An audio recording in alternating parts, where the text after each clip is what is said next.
एक राजा था। बहुत बूढ़ा हो चुका था, लेकिन मोह माया से छूट नहीं पा रहा था। बाल सफेद हो चुके थे, लेकिन राजगद्दी छोटी नहीं रही थी। एक दिन उसने अपने दरबार में एक भव्य उत्सव रखा। आसपास के राजाओं को भी उसने उत्सव में बुलाया। उसने अपने गुरु को भी बुलाया और उत्सव को रोचक बनाने के लिए राज्य की प्रसिद्ध नृत्यकी को भी बुलाया गया। राजा ने अपने गुरु को कुछ स्वर्ण मुद्राएं दी ताकि वो नृत्यकी को नृत्य के बाद पुरस्कार में वो दे सके।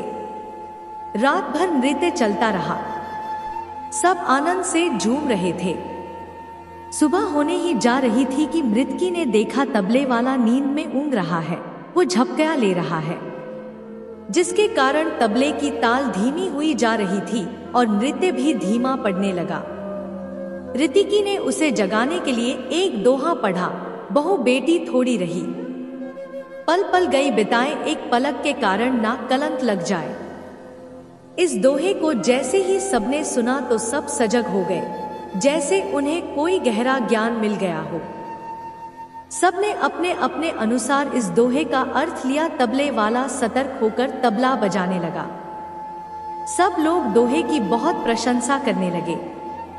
ऋतिक ने वो दोहा फिर से पढ़ा, बहुबीती थोड़ी रही, पल पल गई बिताए, एक पलक के कारण ना कलंक लग जाए। इस बार राजा के गुरु ने सारे मुद्राएं ऋतिक को दे दी। नृत्यकी ने फिर दोहा पढ़ा तो राजकुमार ने अपना मुकुट उतारकर नृत्यकी को सौंप दिया। नृत्यकी दोहा फिर पढ़ने लगी। इस बार राजकुमारी ने अपने गले से अपना कीमती हार निकालकर नृत्य को दे दिया। मृत की दोहा बार बार दोहरा रही थी।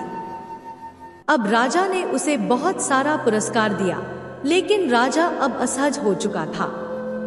उसने नृत्यकी से कहा, बस कर, अब एक मामूली सी नृत्यकी क्या सारी सभा को लूट लेगी? आज राजा की ये बात जैसे ही गुरु ने सुनी तो उनके नेत्रों से आंसू बहने लगे। वो राजा से बोले, राजन, आप उसे मामूली मृतकी ना कहे। अब ये मेरी गुरु है, इसने मेरी आंखें खोल दी है। मैं सारा जीवन ईश्वर की भक्ति में लीन रहा, वन वन जाकर तपस्या की और अब अपने अंतिम समय में इसके नृत्य में लीन होकर मैं अपनी साधना नष्ट करने जा रहा था। इसके दोहे ने मुझे बचा लिया है, राजन। अब राजा का पुत्र बोला, आप मुझे राज्य नहीं दे रहे थे, मैं अपने सिपाहियों के साथ मिलकर आपकी हत्या करने वाला था। इसी दोहे ने मुझे जगह दिया कि आज नहीं तो कल राज्य मुझे ही मिलने वाला है। फिर पिता की हत्या का कलंक अपने सिर पर क्यों लूं? राजा की पुत्री भी राजा से बोली, पिताजी, आप मेरा विवाह नहीं कर रहे थे। आज मैं महावत के साथ भागकर अपना जीवन बर्बाद करने वाली थी, पर इसी के दोहे ने मुझे सुमति दी कि आज नहीं तो कल तेरा विवाह हो ही जाएगा, तो क्यों घर से भागकर अपने पिता को कलंकित करती है? ये सारी बातें जब राजा ने सुनी तो उसे भी अपनी गलतियों का भान हुआ और उसने उसी समय राजकुमार का राज तिलक करने का निर्णय लिया और राजकुमारी से भी कहा, पुत्री, मैं जल्दी ही योग्यवर देखकर तुम्हारा विवाह कर दूंगा। ये सब होता हुआ मृतक की देख रही थी। उसके मन पर इसका इतना गहरा असर हुआ कि वो सोचने लगी, मेरे एक दोहे से कितने लोग सद्मार्ग पर चल पड़े हैं। जब सबने सही मार्ग चुन लिया है तो मैं क्यों पीछे रहूं? उसने उसी समय राजनृत्य की होना त्याग कर ईश्वर की भक्ति को अपना लिया।